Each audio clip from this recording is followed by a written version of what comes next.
Welcome to the Creative Condition podcast with me, Ben Talon, illustrator and creativity coach, founder of the Creative Condition, artist and writer. I bring 20 years of creative industry experience and a lifelong love of creativity, a fundamental pillar of human happiness, to you through ongoing personal exploration and the shared experiences of others. You'll get a nourishing mix of creative industry professionals and people far and wide using creativity in ways that can take our learning to the next level so we can maximise our unique blend. The show has been supported from day one by Illustration X, a tremendous illustration agency representing a shining global roster of illustrators and animators over at illustrationx.com. The music for the show is by Dirty Freud, who you can listen to now on all good streaming services. And for everything else, for my coaching, resources and inspiration, head to thecreativecondition.com. What I think is really dangerous, and it's a bit sycophantic, so I had one idea and the way it says, yeah, that's a great idea or that's brilliant. The first time I used it like that, I actually got drawn into it and I actually went home that night going, fuck, I'm brilliant at this. These ideas are great. And then you go back and look and you realise you've just been talking shite with a robot. Today I'm joined by a co-founder of Jamhot, Graeme McGowan. Based in Glasgow, Jamhot is an international creative and design studio working with clients throughout the world. We're getting into all kinds of things. We're talking about both kicking off in 2008 during a big economic downturn, and what's different, you ask, today, what's new? Well, we're getting into all that. We're getting into the consistencies, what transcends time, economic trends and everything else if you want to lead your career with creativity. This is the Creative Condition. How are you doing, guys? Are you well? Welcome back to the show. If you're a regular, thank you for being with me as ever. Just like founding sponsor, Illustration X. You can check out their global range of illustration and animation portfolios now at illustrationx.com. I hope you're well. I had an overwhelming couple of weeks. You might have seen on the Creative Condition Diary. I have been the victim of financial paranoia. Who hasn't in this age? I saw Creative Boom's Katie Cowan, who is awesome, good friend of mine, doing great work in our industry through that platform, talking about the lack of government support. Again, when was it any different? Have we ever had it? I don't know, but I understand Katie's point of view that it is more troubling than ever as we head into this age of AI, and to feel like we are as much the outcasts as we ever were. What do you do with that? Do you get down on it? That's fine. Take your moment. We have to do that sometimes. But we have to dust ourselves off and say, fuck you, stand up, be counted. But more importantly, adapt. We have to adapt. That's what Graeme and I are talking about today, because Graeme and his studio, Jamhot and I, both started in 2008 in very different ways. Graeme up in Glasgow, me down in Preston at the time as a freelance illustrator. And Jamhot is currently 3 guys. It's a small team, but their collaborative output and the value and the joy and the creativity they bring their clients is one of the best examples I've seen out there in the industry. So I wanted to get inside the mind of Graeme, which is a fizzing, vibrant, funny, provocative space, which I love.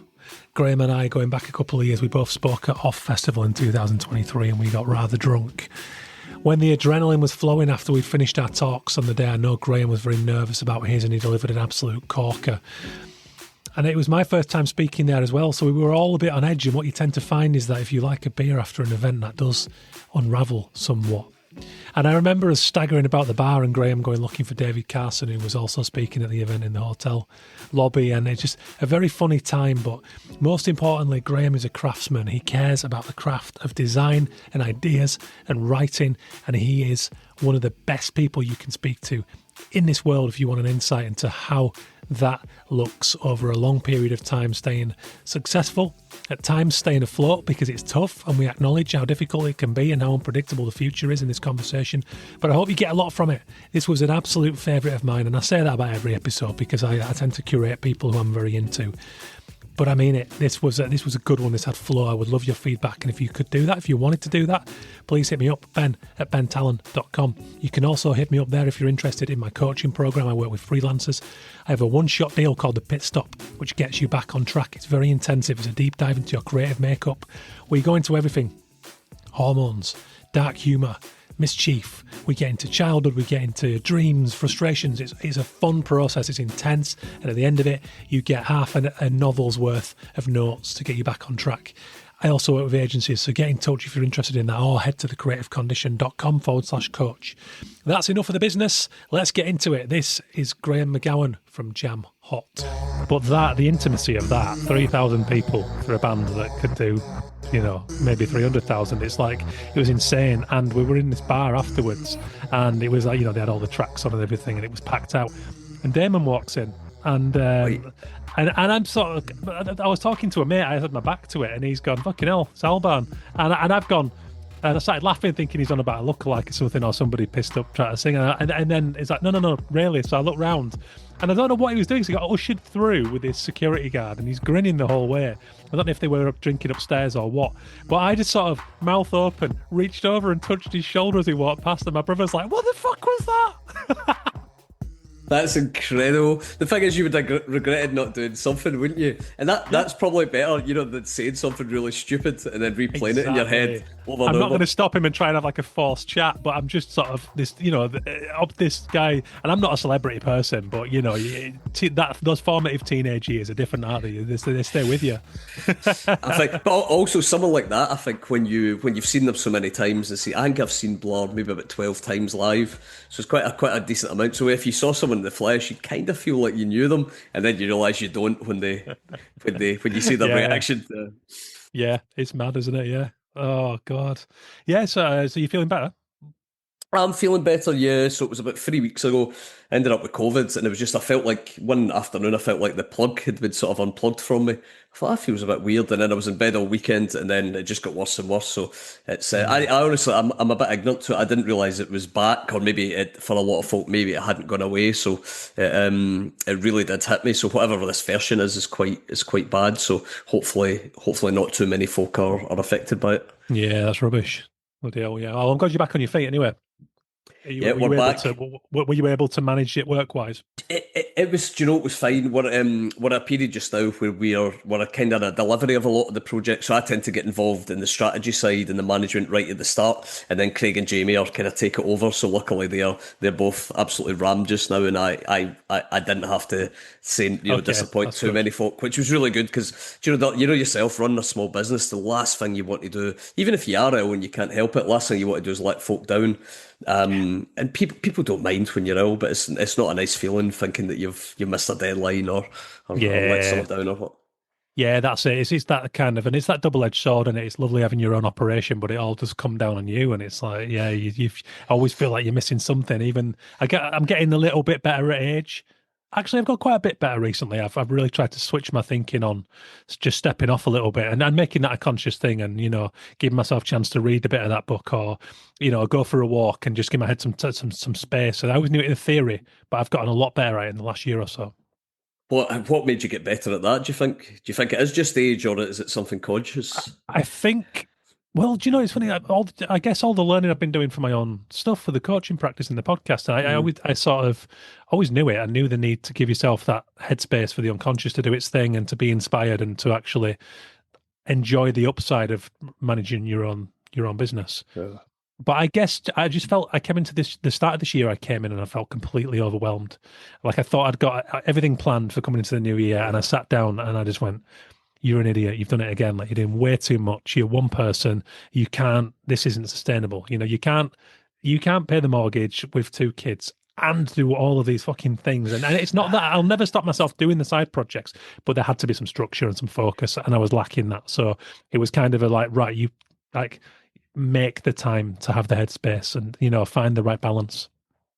I think it's so important, isn't it? It's really difficult to do. And I think, I've been on the studio, it's 18 years now we've been doing this, and it doesn't get any easier, as in you always fall into those old traps of, because you do have a little bit of control, I guess, doing your own thing, or you should have. But the problem is you say yes to everything, and you follow every daft idea that you have, and before you know, you've got like so much stuff to do and not a lot of time or people to do it. Yeah, no, it's very right. And I only realised, actually, when I was digging on your website as part of the research for this, I didn't realise we both started in 2008, but yeah, we did. Oh, is that right? You start at the same Yeah, time? I went full time in 2008. Yeah, I'd sort of been picking at it for 6 months while working still at the Preston City Council, but took the plunge late 2008. Yeah. And did you? Because that was the year. So that was the financial crash, wasn't it? The big Mm. crisis. And I remember. I think we'd sort of decided to start the year before, and I was aware of the news and aware of this crisis thing. But I was only really aware of it because when we started in 2008, so many folk were continually saying this is a terrible time to start a business, or I don't envy you. Yeah. And it was that kind of almost like culmination of so many folks saying that by the end of the year, I think we were going, are we doing the right thing? But because the last thing you need is all that negative stuff coming at you. But it was just a constant folk talking about it. I don't know if you had the same Yeah. thing. Yeah, very much so. I remember doing an illustration. I'll see if I can dig it out. I might not even have it, but I hope I do. I found a load of old original portfolio stuff the other day, and I did this credit crunch. I mean, but terrible looking back. But I did this cereal box with like a really withered honey monster on it, and it's just like it's so dark. And I look back, and it's kind of cliched, but I was just getting started, so it's fine. And but it's funny looking back. I was just sort of bouncing off all that stuff, and I was a kind of happy-go-lucky, I'm going to make this work, sort of a little bit head in the sand, if I'm honest. Like I was aware of it, but I didn't really know what it meant. I think it worked really well for us. I mean, we couldn't have planned it, but we got a bit of work for a client up here. Then they had a base in London, and we were down seeing them. The guys, I think they were really struggling because they kept talking about how they used to have massive expense accounts. They used to have huge company cars and all this stuff, and that had all been taken away. But I think the upside was they would look at two chancellors from Glasgow and they'd say, well, look, these guys are pretty cheap and they seem enthusiastic. Let's give them a try. Whereas I think if times had been really good, they would have been with the big agencies where the account managers and the expense accounts and Yeah. all that thing, because I think that's just how it worked. So I think it was really good for us, but it is funny when you look back in that it was quite a negative thing of just the negative news around about it and being a bad time to start a business. Yeah, it's interesting, isn't it? Because in a lot, maybe, okay, I mean, there's a lot of that now. Obviously, the economies are strange, but AI at the same time is a very similar conversation, isn't it? If you listen too much to what it might do in a negative sense, then you really can. And I've had moments of allowing that to affect me, but actually, I feel much more resilient to that now. Like, and but it's a similar thing, isn't it? There's a lot of hanging heaviness in the air. It's funny you say that because I think you're totally right in that it's something that exists, but you have very little control over. Well, you do have control over it, as in you can either choose to learn about AI to use it, to not use it. But in terms of how it will affect the overall economy, I think we're all fairly powerless as to which direction it will go. But yeah, you're totally right. You can either get really consumed by it, which I think probably all of us in the creative industries over the last year have spent a little bit of time worrying or concerned, and actually Mhm. maybe going up and down and moving between it. But I think you're totally right. You kind of just have to do your thing, don't you, and have a bit of optimism and creativity, but also be. I mean, I really don't know where I sit in AI.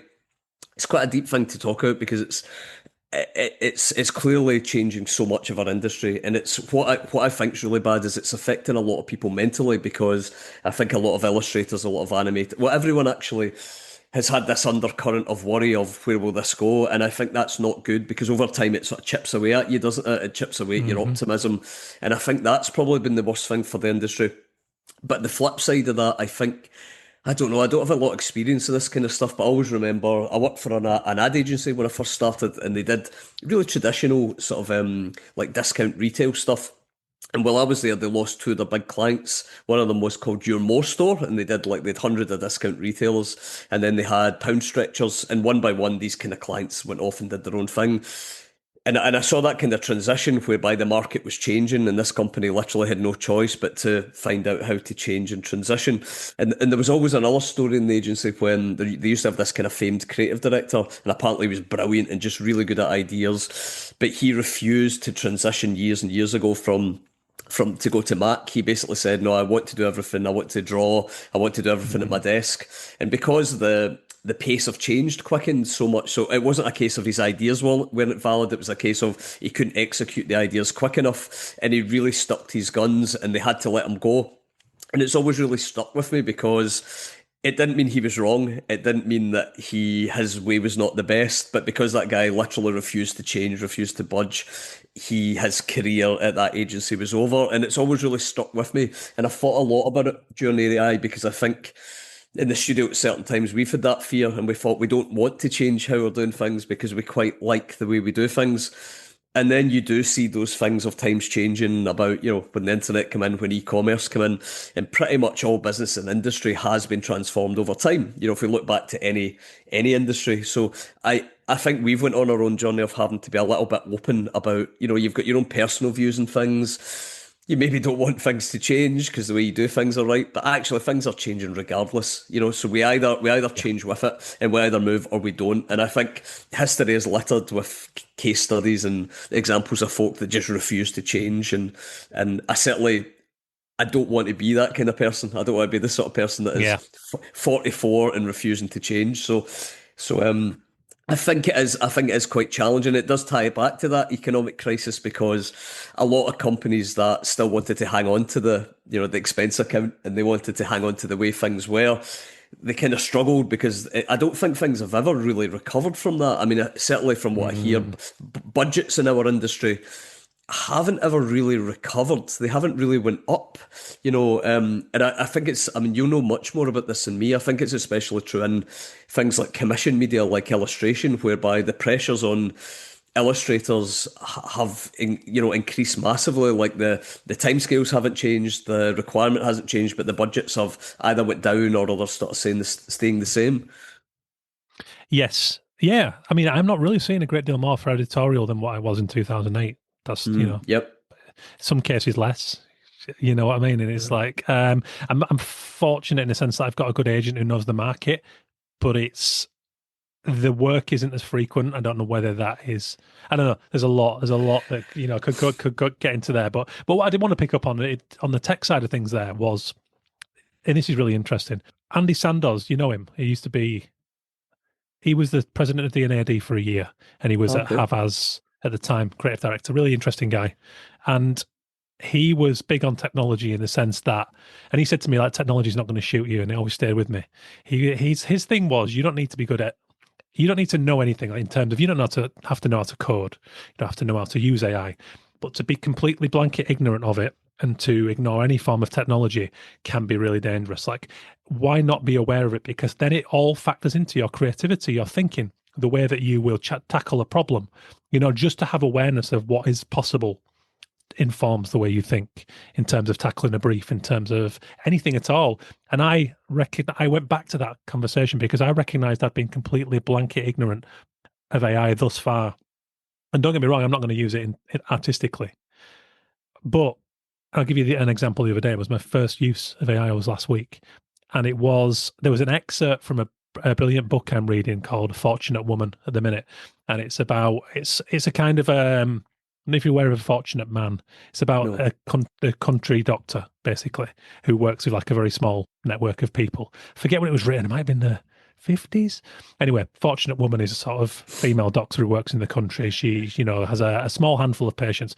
Beautiful book. It's brilliant and it's really interesting. And it's much more contemporary. It's about the kind of shift away from the family doctor dynamic to what the health service is today. But a lot of parallels with the shift in creativity in terms of the demands on us, the less time to think, more data driven and all that stuff. And I needed an excerpt from the book and I couldn't find it online, and I wanted to share it in a post. And I thought, do I spend an hour of my morning transcribing this now, just sat here sort of rudimentary typing it? And I thought there must be a voice to text simple thing online. Lo and behold, there was. So I held the phone up with Audible, transcribed the paragraph or two that I needed, saved me that bit of time. For me, that's sort of where I need to start looking at it as an efficiency thing, as a thing that can help me, who's not very organizational, to kind of overcome a few hurdles and free me up on the creativity side. So it's a very nuanced conversation.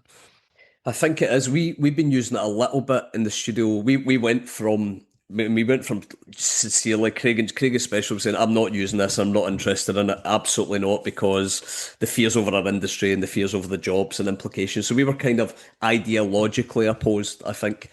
And I think somewhere along the way, the more we looked at it and the more things have changed over the last year, we realised that it's just the wrong place to be ideologically opposed to something like that within the creative industries, which is all about change. Because we've changed, at one point we did apps when apps were, popular. We've changed packages, we've changed, we use Figma a lot now, we used Adobe a lot less. I think you have to be really open to things changing. And I think we were getting to the position whereby maybe we weren't open to change in that respect. So we've started looking at it, and exactly like you say, I think we're using it almost like as a workflow tool where it's useful, where it can save time. What I'm really interested in about it is I think it doesn't change the fundamentals. I think it allows you to do stuff really quickly, certain stuff, and I think it allows you to shortcut a lot of stuff. The challenge being a couple of things. I mean, I'm a writer, so I can't talk from the visual point of view, but the challenge from the visual point of view, it's all right, but you can kind of feel a lot of things when they're AI. And for me, it's that word feel. And I think a lot of the work we do when it comes to brand, especially, it's all about change. It's about helping organizations really change. And if you take too many shortcuts and if you don't look at feel, I think the work's going to fail ultimately because we always get to a point in these projects where you have to have this conversation and it's not about reports, it's not about stats, it's not about research. It's about this intangible thing of, we just feel this is right. And I find that's the challenge with AI. Certainly with the writing stuff, I was really against it. What my problem is, I'm not the best writer. My grammar's not great, and I'm a good sort of creative writer. But what the problem was, I didn't want my writing corrected because I felt when it got corrected, it lost flow. And I've actually had a few clients send back writing I've done, and you can tell they've basically put it through Chat GPT. And it comes back, and it's technically better, and it's technically more correct, but it's lost something.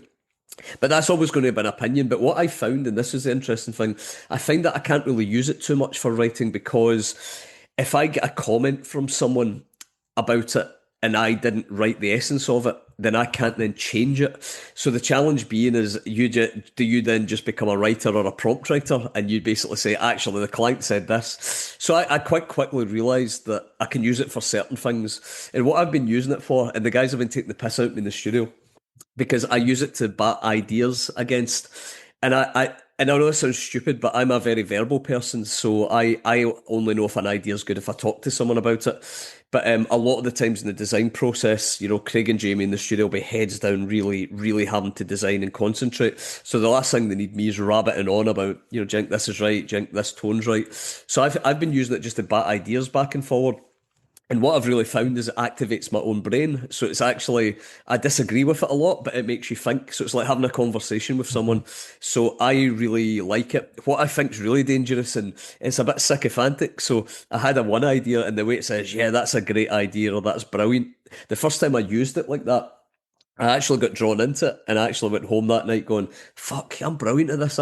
These ideas are great. And then you go back and look and you realise you've just been talking shite with a robot. And it was really embarrassing because I'd got sucked into it of thinking, yeah, what I'm doing is great.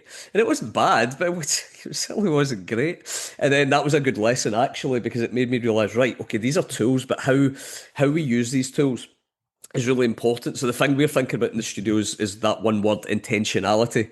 What is it we're trying to do, and what's our view in the world, and how we'll use this? And I think it's quite a movable thing because I know a lot of creatives. I spoke to a lot of folk over the last year. A lot of folk are dead against it. A lot of folk are really for it, and there's a lot of nuance in between it. And I think what I would never want to be is quite absolutist about it, because I think it's not just a practical thing. So it's not like someone saying use Figma because it's really good.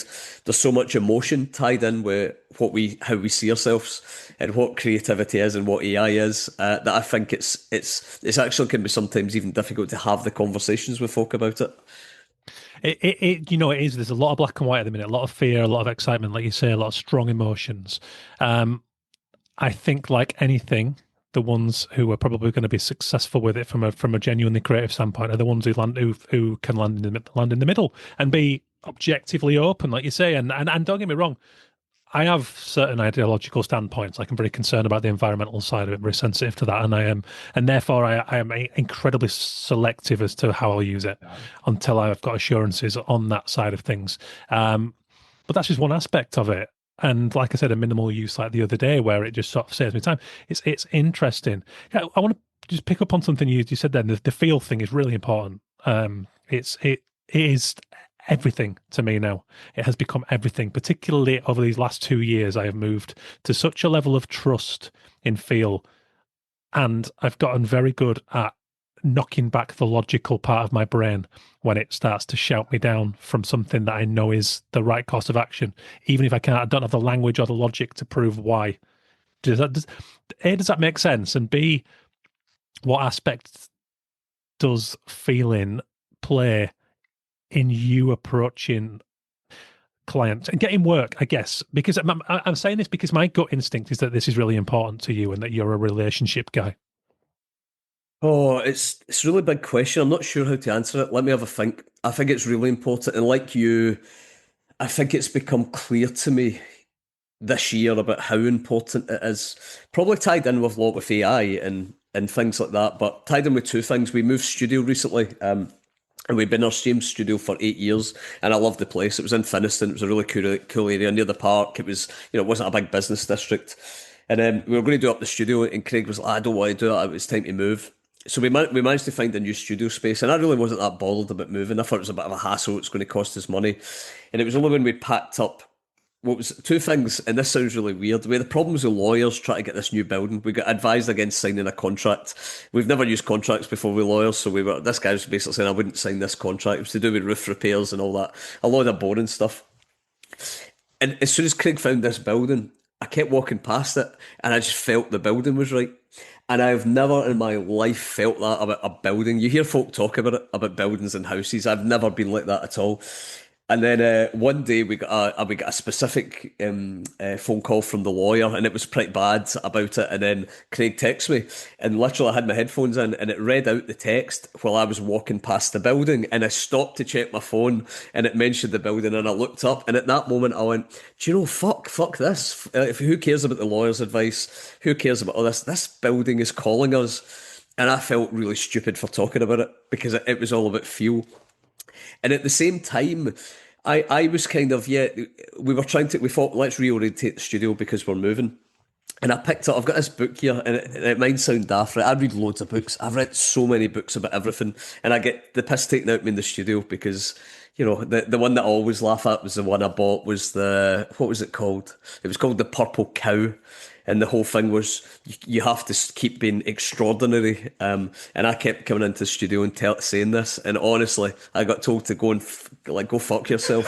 We're trying to design a double page leaflet for this retailer, and you're telling us to be extraordinary. And I kind of got the irony of that because some of the work we were doing wasn't really based in Yeah. the extraordinary. But I've always been prone to these books. So I bought this book. I was in we're moving up. I don't know if you ever read this. So it's a book called The Do you know? Artist's Way. Yes, loads of people mention it to me, and I've got it on my coffee table right now. I found it at a little second-hand place locally. Again, that serendipity. So, yeah. So I bought that, and it did say it's a bit spiritual, and I was a bit. Probably I was a bit. I was thinking, this is not for me. But it says so. Two things you have to commit to. One is going on an artist date every year, every week's taking yourself somewhere. I thought, what a shite. I honestly thought that. It was my Glaswegian cynicism. And the other thing said you have to do morning pages. So you wake up, the first thing you do is write 3 sides of A4. And I thought, you know what, I can commit to that because I'm a writer, and I probably don't write as much as I should. Started doing it. And you basically follow this chapter, and it is all about that word. It's all about synchronicity and serendipity. And I started to find as I was doing this, all these things unfolding and all this stuff happening. And it was to your original point, what it made me believe in is the intangible, because I've always thought the best ideas don't really come from anywhere they're found. I've always thought that. And we at the moment are doing a lot of brand change projects. And for me, the solution is not always found in the rational. The solution is found in the feeling, because a lot of times, for example, if we go in and do 30 interviews with different staff members, working out how to change, if you can't really rationally add all those points of view together to come up with a concrete thing, you have to really take away a feel, and you have to then come back to folk and sell them a vision, and they have to feel something about the vision. So to your point, the word feel has kept coming back to me over the last 6 months. And I realise how integral it is to our practice. And I realise how integral it is to my approach to creativity. And I think it's a nice time, because I think it then chimes in with the approach to AI of going, it can be a tool, but it really doesn't have the feel. So that I'm not really sure if that answered that question, but feels hugely important. And I really don't know if I have the words to talk about it. And I don't know if that makes sense. I don't think I've thought enough about it. I don't think I've read enough about it. This idea of synchronicity, I used to think was a load of rubbish. I used to be not close to it, but I would used to say it would be coincidence. But I think Hmm. I'm now more open to the fact that actually maybe there is some alchemy, there is some energy that Yeah. is involved in creativity. Maybe there's a lot of it I don't understand. Maybe actually I don't need to understand it because maybe Yeah. if you understand it too much, it takes the magic away. But that's what I love about our industry. It's that magic. It's that feeling. It is the change about it. So yeah, Hmm. feeling's hugely important, and yeah, I just wish I could speak about it in a better way. Well, I don't know if anybody can, and I think Yeah, that okay. I think it transcends language. Do you know what I mean? Not, again, it's funny because I'm a northern bloke, as well. Like coming from Keighley, it's like I can't speak for Glasgow, but I know there are certainly parallels in terms of the generation of, particularly of our parents growing up in those places. You would have been laughed out of a pub for talking like that. Back then. I think there's something lovely about that because it also makes me just interrogate things a bit more too. So I'm not completely giving myself to something. But my point with all of it is it's like this last couple of years has been a big shift for me. There's been the fear there with AI, and ever since a friend of mine rang me up, genuinely concerned, he's a tech head, and he said, "Mid-journey, tell me more. Like, is this a threat?" Like, and I'm like, what do you mean? What's mid-journey? The minute I look at it, I go, something instinctively changes for me. Then it's like I think I start tr- pushing more towards this work I've been doing with the creative condition, which, truth be told, I've been like all in on for about 10 years, absolutely in love with it, passionate. This exploration of creativity and learning about it and helping other people with theirs has just been a cause of passion for a long time. But that was a turning point where it was kind of like, I maybe need to start looking at pushing this now to a point where I can make some money from it um, because that's powerful. And if I sit still too much here, there's a lot of my practice that's going to be replicable. And when it comes right down to it, budget wise, people are going to replicate. So, but from that point on, there's just been this weird sense of this is where I need to be. And I can't give you much more logic than that. It's just that each time I take a significant action towards that, something happens. It's weird. It's like I meet the guy in the next street on the dog walk, Dan Kieran, who founded Unbound, publisher in London. Since he's walked away, he's doing his own writing stuff again now. He's a brilliant author. Dan introduces me to this guy, he tells me about this bit of philosophy. It's like I go and look at that, something else opens up, and this just hasn't stopped. And Hector's a big part of that. Hector of Off Festival, he's been a major part of that too. And I did this whole episode called The Thread, looking at, since meeting him, how all these other things have just been unfolding.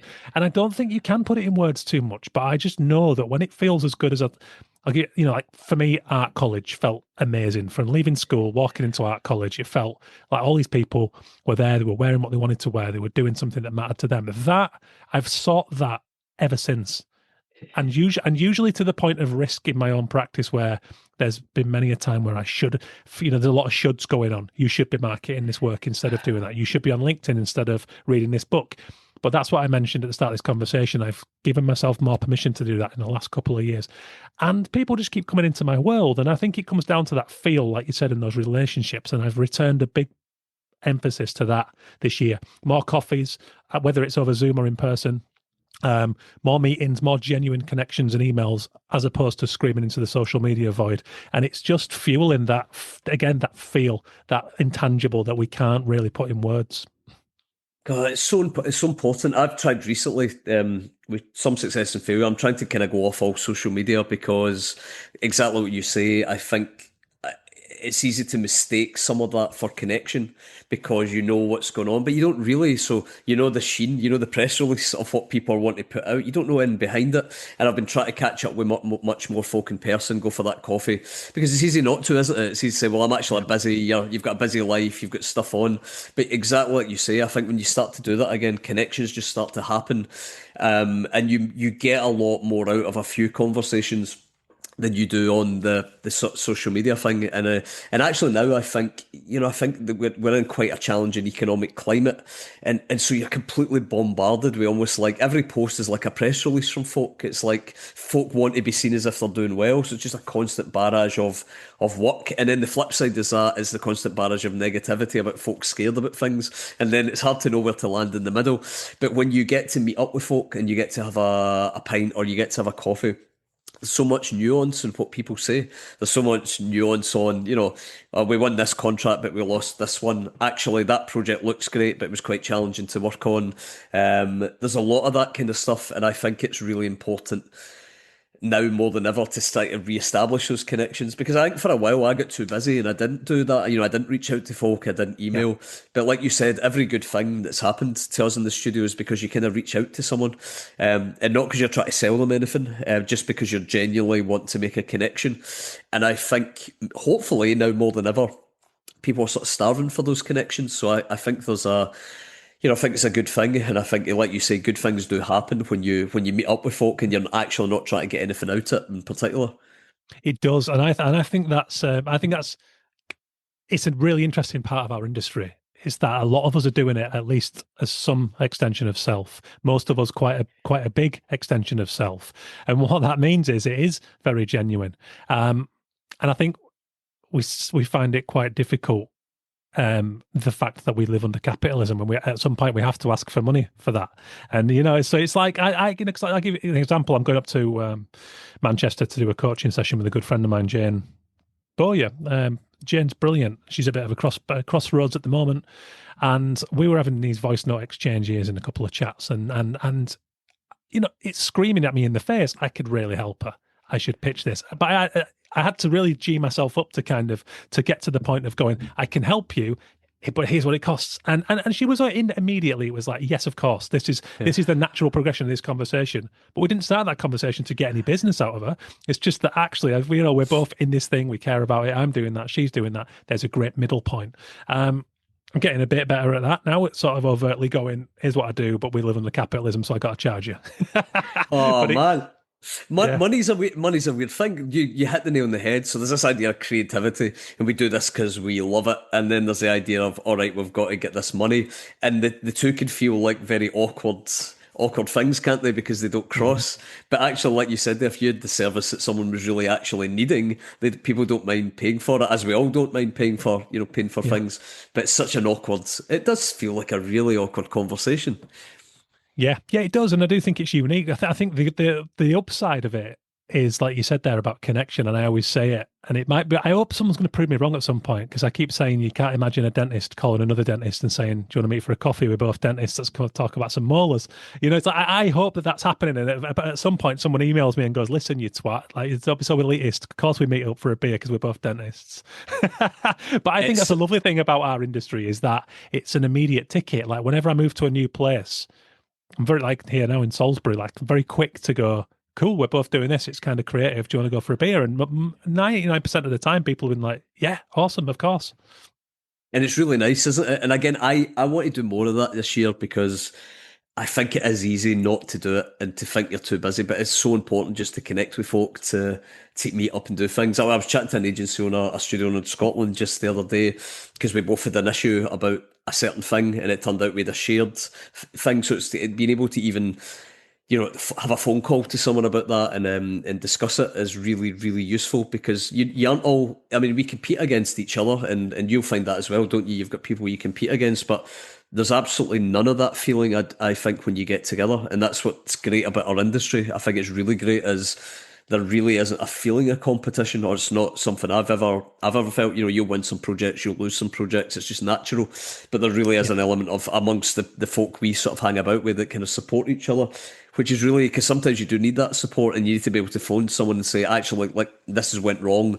Have you ever had an experience dealing with this? So I think building those relationships when you don't need anything is really important, because it means when you actually do need something, then you can actually call on that. Whereas it's actually hard to call someone you really don't know, to ask for advice. Yeah, it's really, it's deeper, isn't it? It's really fundamental to the human condition, just for well-being and everything else, to be connected and to feel a part of something. And that's been a really interesting line of research for me. But there's it's the thing I do with my coaching clients now, and this is a relatively new exercise, and I did it myself, and I did it after the first Paradiso, because I came away from there feeling that, that feeling you get, like it's the same like after off and whatever else. You come away and your tail's up, and you're like, oh, that was amazing. I was with my tribe, and it's like I want to carry that energy away with me somehow. So one of my ways of doing that, because there's times, because I'm at the bottom of my garden in a little studio I had built, so there's times when things aren't amazing, you can feel a bit lonely. So what I did was got a big sheet of paper and started to just write down this ecosystem of all these people that I was surrounded by. So, yourself, your Hectors, whoever it is, and it doesn't have to be just professional either, but there's something lovely about seeing it on paper and recognizing that you're a part of this this scene. It's a contemporary group of people that we're all in it because we're doing something we give a shit about, and I found it a really nourishing feeling. So it's now something I'm encouraging my clients to do, to recognize where they are and who they're surrounded by, and how that's really exciting. It's so important, and it's easy to forget it, isn't it? Because you get consumed so much with your emails, with social, with projects. We when we moved to the new studio, because we've been in the other studio for 7 years, and we probably haven't really caught up with folk that much. We've been really busy. There wasn't a lot of room in the studio, so it was like, come in, do your work, and then go home. And then we moved to this new studio, and the first week, we got an email from a guy, Mick Cook. Mick's a brilliant guy. So he used to be a trumpet player in Bell and Sebastian for about 13 years. And then Mick comes to some of the events we've got on. He's a really good guy. And the day we'd moved, he said, "Oh, hi, I see you've moved. Would you mind if I come up to your studio and I'll bring my own sandwich and we can have lunch?" And I thought, what a lovely, lovely request. And so Mick came up and we had a sandwich and we all sat, and we usually don't sit together at lunch, we're all busy in our machine. We all sat and we thought that maybe we could start up something where we invite people. So we started up the Mick Cook Lunch Club Society, where in honour of Mick, we basically had an open door to the studio. So say if anybody wants to come up to our studio at 1 p.m. to 2 p.m, they can bring your own sandwich, because you have to, like Mick did. And then the idea, which we haven't done them yet, the idea is we're going to get Mick Cook badges, and everyone gets a Mick Cook badge. And we said to Mick, "Are you all right with this?" And he said, "It sounds a bit daft, but it's okay." And what I meant by that is the change of scenery really made me realise what you said, is we'd missed out so much on just these random, and I don't even mean random, but just, Mick wasn't coming up for any other reason than it was good to chat, and it's good to connect, and it's good to have a sandwich. And it made me realise that we need to do more of this, and the studio can be like a catalyst to do that. Obviously, we didn't need to give it a fucking stupid name and do badges. I love that. No, that's so much better for it.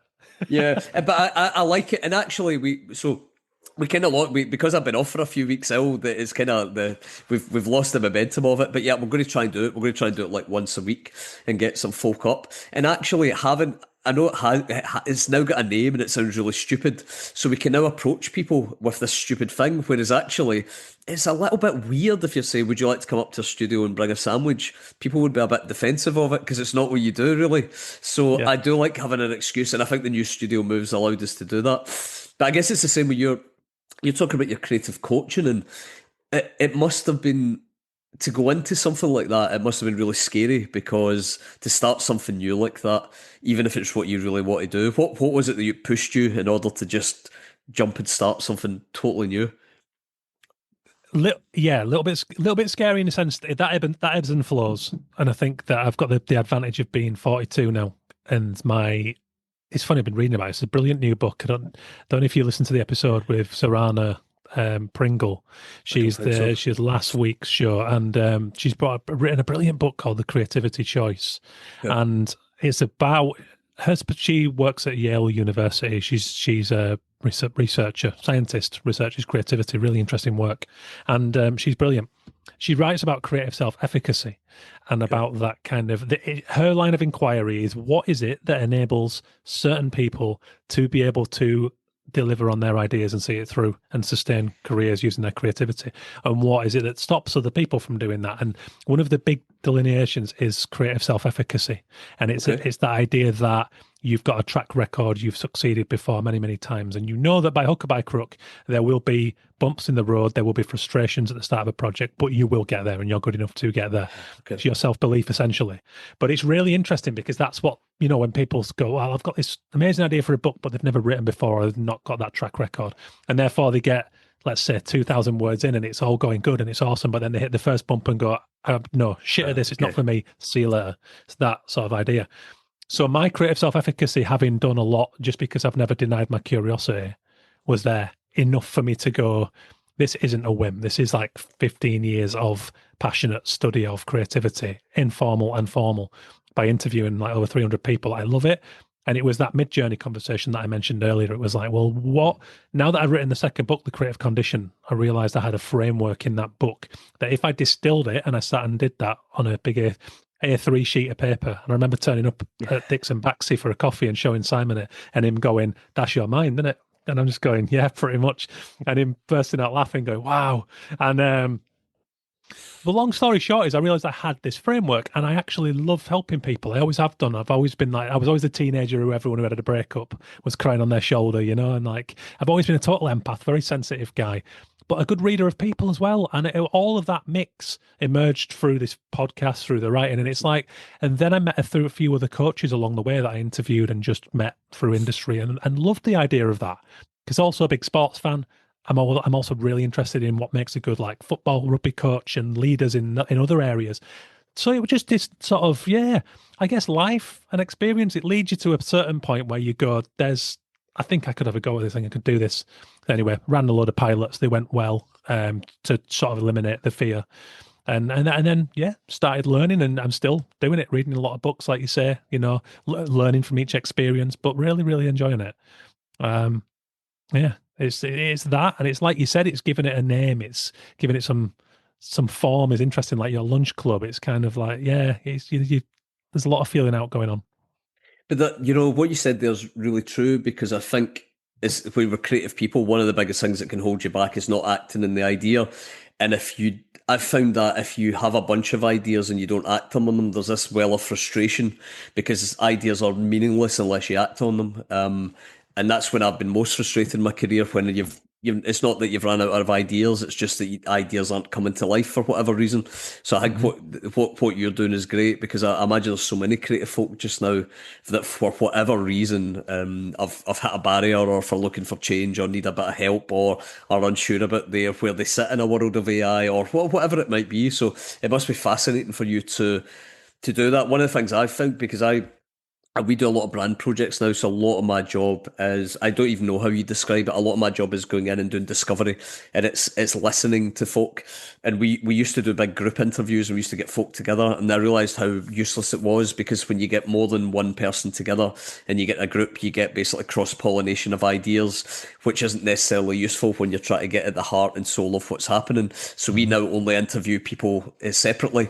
So we've just done a big project where I've interviewed 30 senior leaders, but all separately, and it takes a lot longer, it's a lot more arduous, but what's really interesting is you get to connect the little pieces and the little threads, the bits that are said, the bits that are unsaid, and it's like that feeling piece. And I find, you know, I love creativity, I love ideas, and I love writing, but I'm finding that this for me now is the most joyous part of my job. It's that going into a place where change is happening, there's a bit of friction. You don't know what the solution is. You might not even know what the problem is, but it's just sitting and listening and being curious, and following that thread of curiosity allows you to then define a project and start a brand's project. So while all our work is really visual led, it all starts with that curiosity and discussion. So I imagine what you must do in that, meeting folk and hearing from them, it almost feeds each other, doesn't it? Because the more you hear from folk, and the more you hear challenges, and the more you see commonalities and differences, it kind of, for me, it always ignites my passion for people, because people are inherently interesting, and it's the part of the job that's never going to change. So I think what you're doing really, it's quite an interesting thing, and you can imagine the service is going to be much needed with, you know, folk at various stages in their career having to get a little bit unstuck. Absolutely, yeah. You're right, and thank you for that. Can I ask, are you good at being what's the way to word it? So, you know, you said there about listening and what's unsaid sometimes. I find that really important, and trusting the sort of instinctive reading of a person. And also what you hit upon there about that lack of committee is a lack of mediation, which I think is really important for at some stage for creativity to happen properly, is to remove that mediation and have that direct dialogue. Are you good at putting that across to prospective clients as an idea? as in you picked up on something that is intangible in them. Are you good at sort of putting that to them as a potential line of creative inquiry? No, probably not. So I've always been really good at doing the job, and I'm very bad at pitching for work, and we're not good at putting ourselves across in that way. So I don't think we mention anything like that on our website. I don't think even we've got a section or a page where we speak about this as a service or as a thing. So I think that's common to a lot of creative folk. I think that idea of selling yourself and explaining what you do is really challenging, because then in order to explain it, you have to kind of unpack it and you have to Yeah. think about it. And I do find, I mean, I think I've got 18 years experience of running the studio. So I think when you've worked on so many projects and so many things, a lot of it becomes instinctive. But because it's instinctive, it's very hard to sell that as a product. And it's hard to sell that as a thing, because you then have to almost productize it. And we're actually doing a new website for ourselves just now. So I've had to start to think about how we might do that and explain it, because I don't think we explain it enough, and I don't think we sell ourselves enough as a studio. I think we're sometimes too shy, or sometimes we don't like bigging ourselves up. But also, to your point, I don't think I've given it enough thought of how you would even explain that as a service. And I think it'd be really useful to folk, but we only ever do it as a wider service, as as it Yeah. relates to sort of brand and design. But I think it's very hard to do that. I mean, I get what I was driving at more is in terms of I'm thinking more in like a one-to-one conversation with the person you're going to be working for. So when the client's already through the door, I guess because what's lovely Yeah, about some of your projects, and I remember this from your talk at Off a couple of years ago when we both spoke there, was there were some lovely examples. I think one of them was a whiskey project on an island where they had all the sheep farmers. And give us a little insight into that project, because I guess that would tell the story better. I'm thinking more in that kind of, the client's already in the door. I've picked up on something in this client's story that I want. I guess what I'm asking is that a part of the project process as opposed to some? I don't mean oh an yeah. overt selling of it. Yeah, Yeah, I think so, and it's really quite gentle. So what we try and do is it's kind of my view that brand projects have to come from the client or within. We can't really, I mean, we can do a lot of analysis, we can decide how we want to be positioned, but there has to be some truth to it. So for what we always do at the start of the project is we try and find out what's happening.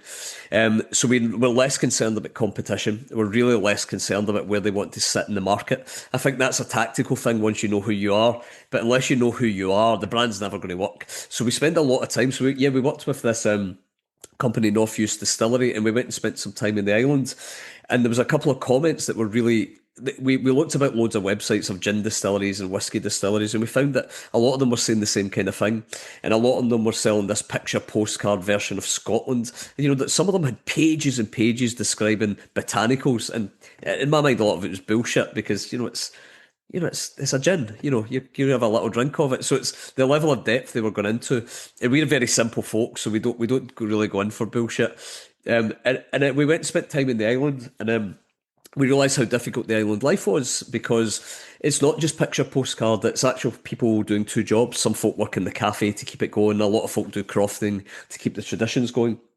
And there was a couple of things that made me laugh as we went to it, and I said to the guy we were staying with, I'm just away out to get some milk, and he couldn't stop laughing. He was like, where will you be going to get that then? I went, I'm just away to the shop. He's like, there is no shop. And I went, all right. And then the next day we found this, I think it was a little coffee shop, and the woman said to me, I can't remember the exact language, but it said, oh, are you the boys from the big city that are sort of been sent here to tell us what we do in the islands? And we said, well, what do you mean by that? And they said, oh, it's almost like we're fed up with these marketing agencies coming back and selling back to us. Oh, this is the island. This is the island life. And I went, right, that's it. Because what we realise is a lot of competition. There's a lot of stuff. There's a lot of agencies trying to make things look and sound like something, and we needed to find out something there. So we did a lot of thinking, and it took us ages and ages and ages to get to it. And we came up with this proposition called Island Life Distilled. And we said that everything from the islands, everything we do has to feel like it's came from the islands. Even though we're producing it in Glasgow, it has to feel like someone on the island has done it. And it's not being fake and it's not wrapping it, but it needs to feel authentic. And so we built the whole brand around that. So even like little details of when the video was shot, it was shot on an inclement day. So we didn't want to show, the beaches are beautiful, but we didn't want to show them beautiful sunshine, because you're only going to get that a few days a year. And we wanted all the copy to be very down to earth. We wanted everything. So we've worked with them from everything, and we'd never worked with a distillery, never designed a bottle before.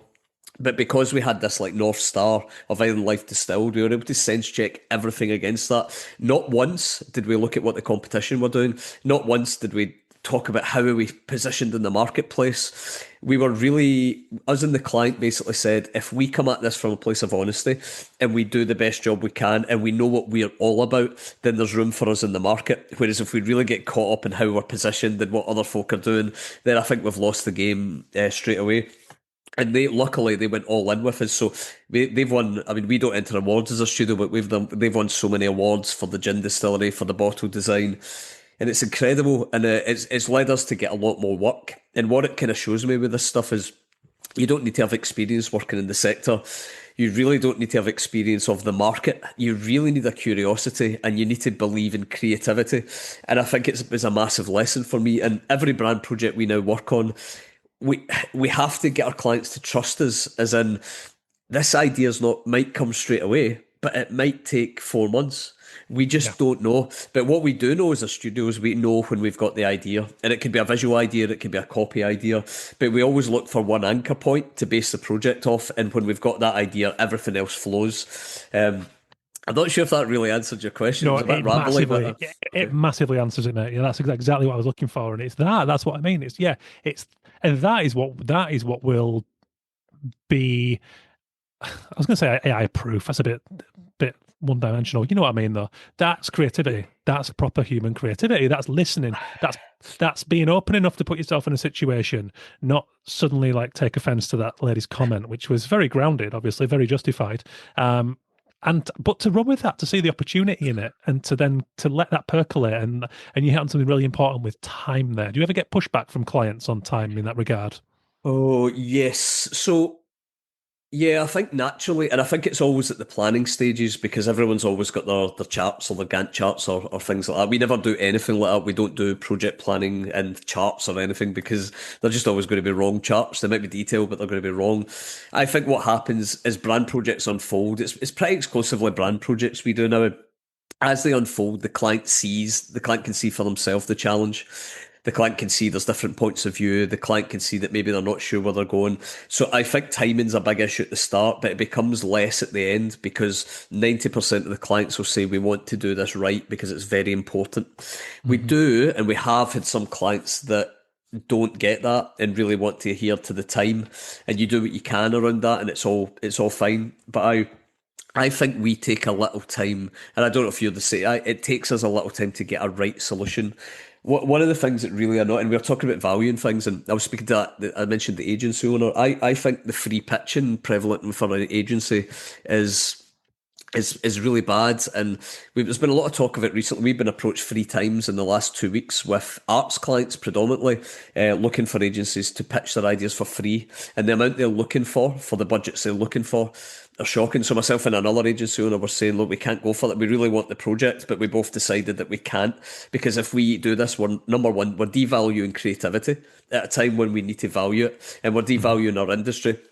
And what the other person said, I won't name their name, but who said, and it said, look, if a young person just starting a studio wants to go for this and put all their energy into this pitch and do loads of free work, then fair play to them. And I couldn't agree more with that, because when you're starting up, you don't follow the rules. If you're starting up, you do whatever you can to win. But I do think, and I don't have a big ideological point of view, but I'm starting to get there. I think in the age of AI, if we do not value our own creativity, then we certainly can't expect clients to do it. And we can't expect clients to do it in a world where they can get it quick and free. So my position's changing quite a lot this year on that. And I think the culture of free pitching will destroy our industry, and I think it will destroy agencies. And I think we're going to take longer to get to ideas, not quicker. So we can't respond to these. And I think in a world where there's going to be so much commodified, I can't even say it. Creativity is going to become a commodity for people who want it to be using AI. But for companies that really want to do authentic stuff and want to build brands, you're going to have to take a little more time.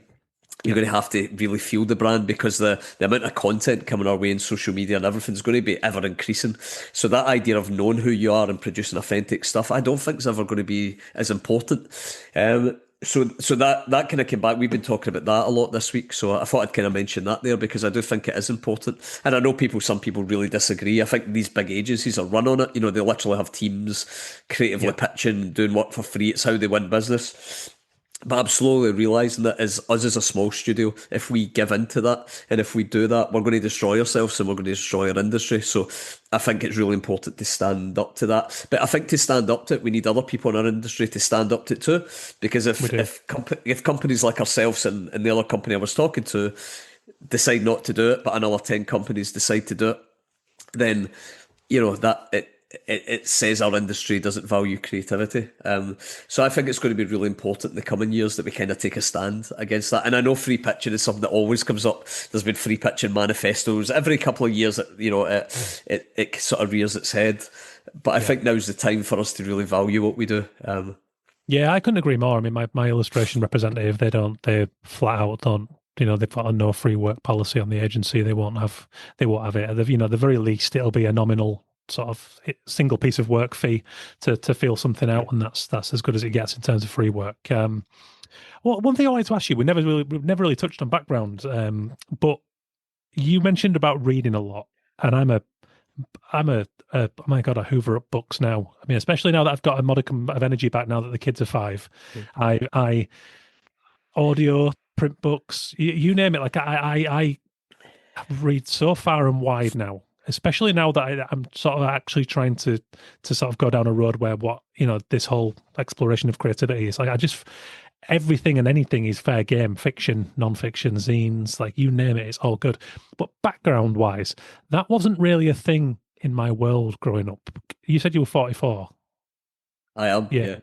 So same generation as me. So did you, what was your sort of cultural horizons specifically growing up? Because my parents were actually relatively culturally attuned, but it wasn't a generation where we had the internet or a ubiquity of things to access. So for me, that scarcity to sort of mine the things that did appear on my radar was really important. But now I'm such a voracious reader. Like, what's your sort of timeline in that regard? I think I've always been a my mum's a reader. My mum will read like books in a day. She just that's what she does. She reads Yeah. books, fiction books. I can't remember. I remember always been into Roald Dahl books. I just love reading, and I'm a really fast reader now. I read probably too quickly, but I certainly think when we were growing up, creativity wasn't something that was valued. As in, it certainly wasn't something that I ever felt was on the radar as a job at all. I mean, we were talking about that the other day. It was even when in school when you had to pick your subjects. I was in a tiny school, so you could all the creative subjects were in the one column, so you could only pick one of them.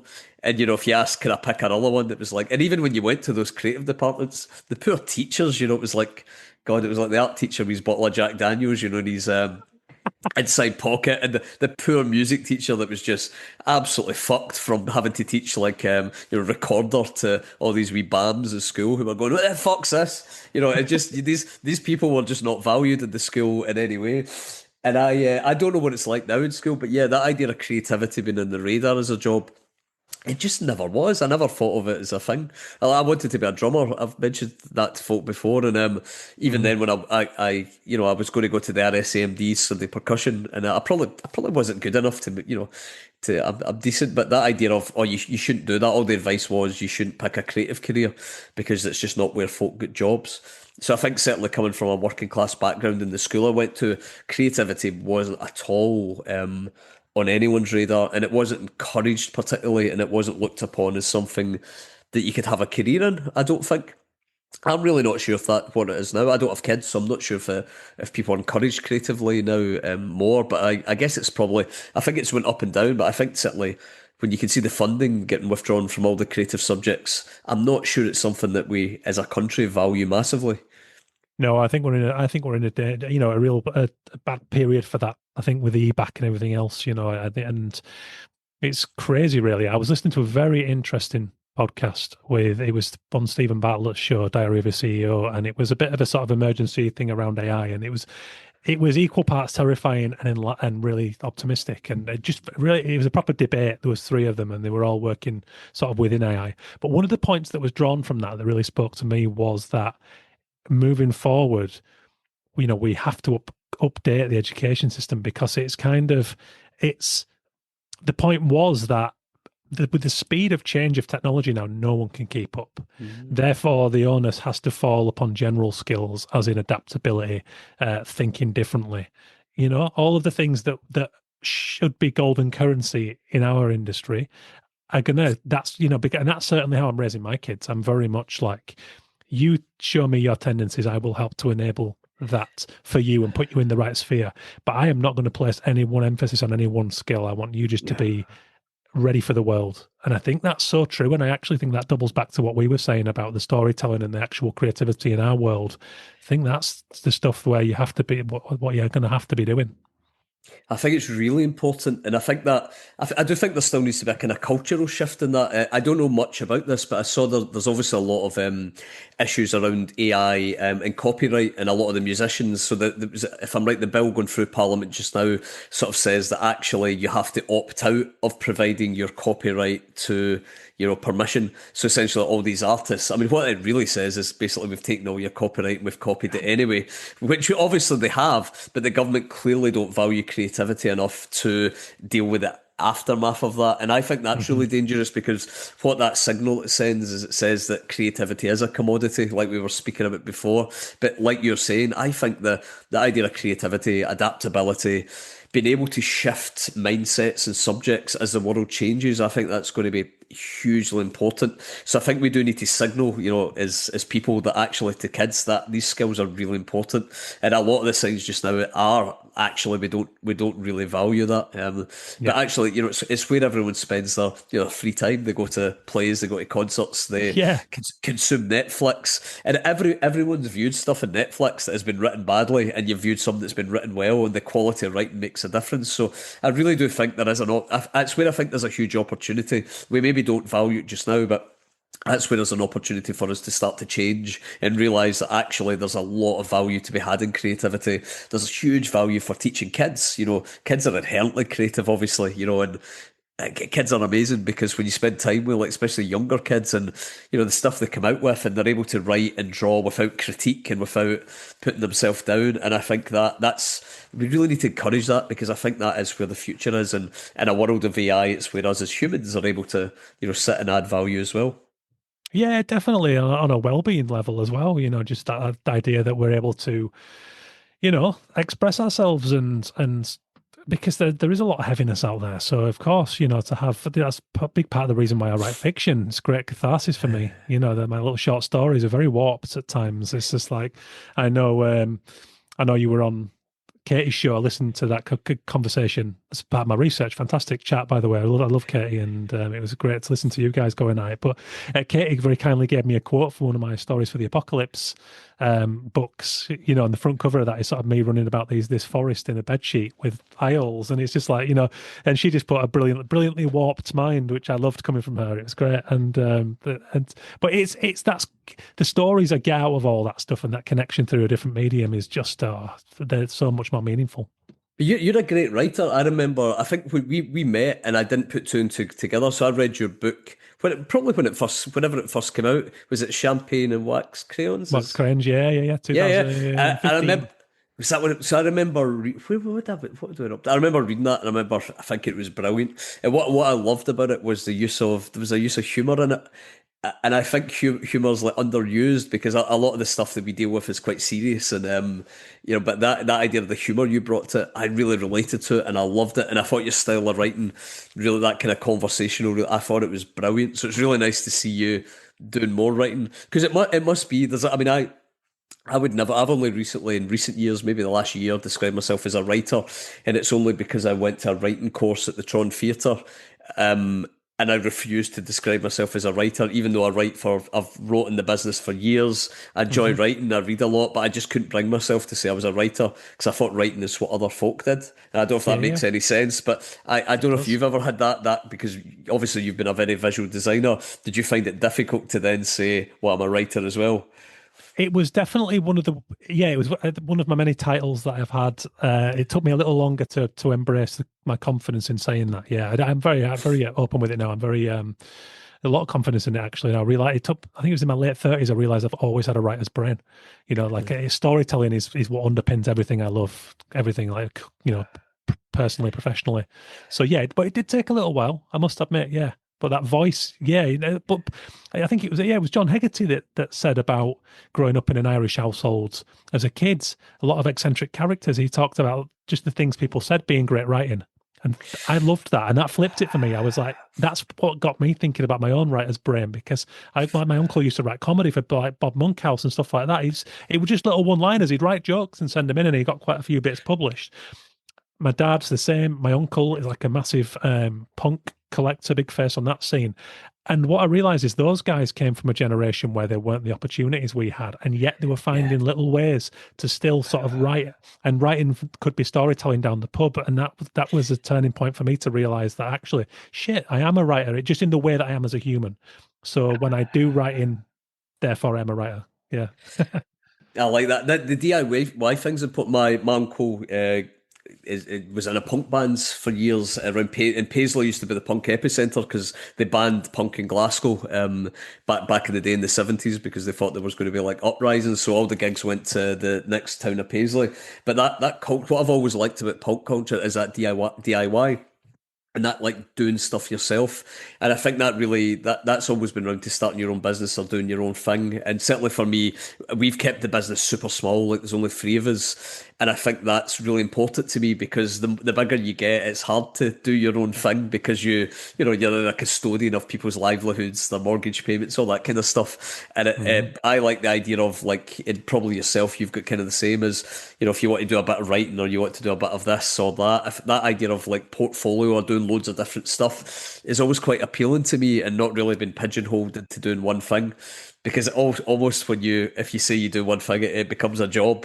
And like you said earlier, I think you do put a little bit or a lot of yourself into a creative career, whether people like to admit it or not. And your identity's kind of tied up with it, isn't it? It really is. Yeah. So that DIY thing and being able to think that you can affect change or start something or do it, for me, that's a really important part of creativity. Yeah, and it's I get such a buzz out of it, and I think I always will to some degree. And also, it helps to keep me relevant in as much as me, just in my world. It keeps me relevant for me. Do you know what I mean?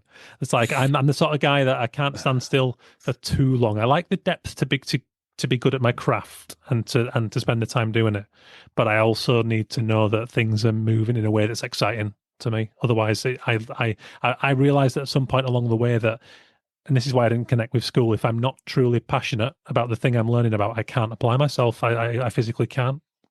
Do you know, that's so funny you say that because I think part of the reason for us moving the studio it's so important because there was a lot of reasons why we shouldn't have moved to that studio. It's much more expensive. We had legal issues doing it. There was literally every side was pointing to it. And I think at one point myself and Craig were going, why did we start this company? Was it not to have a bit of fun? Was it not to enjoy what we do? It wasn't to listen to lawyers saying, don't sign this contract. And we thought, why don't we just do what we want to do regardless?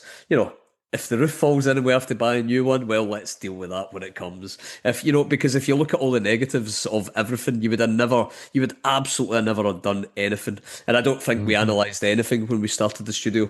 So I think you from time to time, you have to kick yourself out of that safety gear, don't you? And you get the same with projects. Oh, we should really take on that project. We should really get that money. And then when you go, do we want to do it? You're going, no. So I think that idea of doing what you want to do, it sounds a bit selfish in one way, doesn't it? But in the other way, if you're going to do a creative career, you kind of need to keep reigniting your creativity year after year. And the only way to do that is to be doing work that you feel some connection with, to be working with people that you feel connection with, and to shake things up every now and again.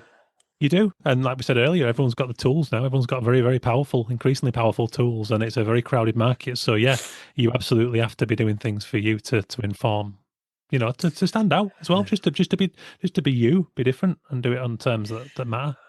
Do you know, totally. I think it's really, as I mentioned before, we're redoing our website just now. I think that's a constant in every creative company or person's thing, isn't it? But I think it's really nice because it's forcing itself to look at, well, who are we? What do we want to say?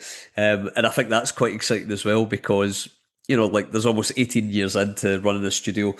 it can be easy to get a bit jaded by things, but I think that forcing yourself to look at new things is really exciting. And I think you always have to be in that place of excitement. You really do. And I think Yeah. when things become routine, I need a bit of routine, I think, to keep me, otherwise I'd be totally disorganized. But I think when a lot of stuff becomes routine, yeah, it takes away the spark for things. So I think this year feels brilliant. It feels really exciting. That idea of, doing what you want to do rather than a lot of the things that you should be doing. We'll see how it Yeah. works out. We can speak next year, and there's no company anymore, and I've got no money. But Yeah, we'll but see how. Yeah, yeah, there'll be an opportunity in that. yeah. I'll be able to write a book about that. I love it. Before I let you go, because I've kept you long enough, but there was, speaking of great writing, and I've told this story a few times. I apologise if someone's a long-term listener and is bored of it, but best email I've ever received, which was amazing writing. I'd had a conversation with a friend of mine who was the creative director at WWE magazine at the time. He's commissioned me to do the posters for the wrestling, and he was a massive Vaughan Oliver fan.